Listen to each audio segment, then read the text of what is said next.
Okay, you guys, I'm not gonna lie, I'm kind of surprised that this worked. So I'm gonna show you briefly what I did, and then we'll explain it.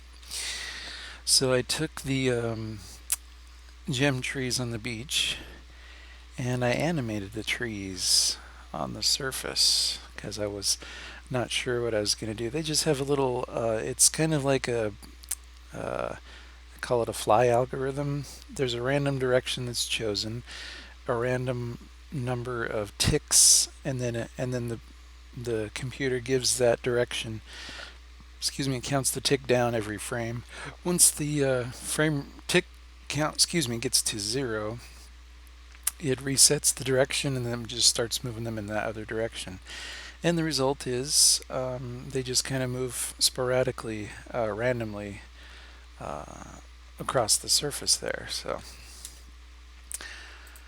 So the first thing that I did here is go into my code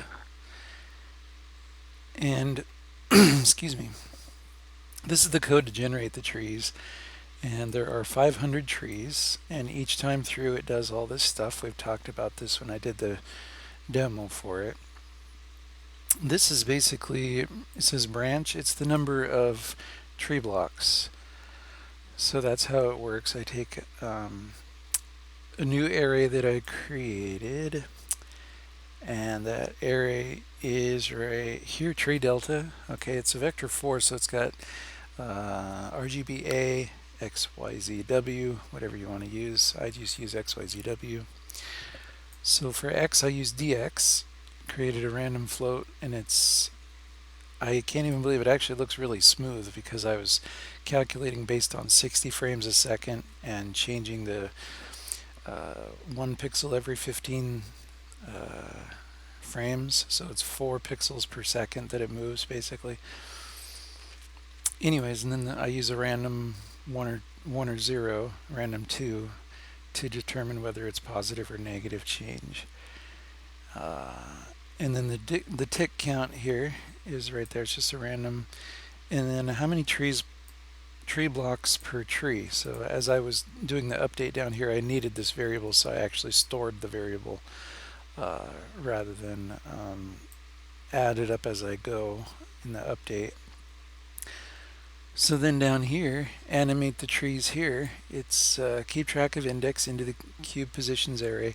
So the first part of the array is the floor that you're walking on, which is 100 by 100, which is 10,000. So that's 10,000 blocks. And so the trees, all the tree blocks are added to the array after the 10,000th array index, which is 0 to 9999.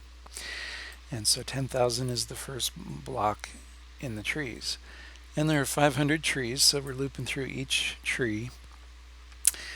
For each tree, we go through the delta W, which is the number of blocks in the tree. The cube positions X and Z are updated every time, and I store the DZ in the .y variable, so that's not a mistake.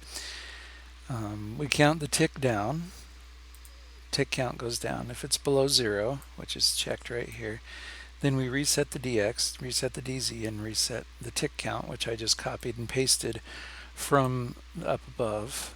And the only thing that doesn't change is W, which we add at the end of the loop after all of the branches after all the tree blocks are dealt with. Then we add the to keep track, and then that is used to index into the. Say I used to get the cube position for each block. I use the keep track, which starts at 10,000, and it goes up with every single tree block. After you loop through all the tree blocks, it's added, and then you just use the J variable to index into the rest of the tree blocks as you loop through that number right there. And that's pretty much it. Once you update that, because it references that array every single frame when it creates the translation matrix for moving the cubes.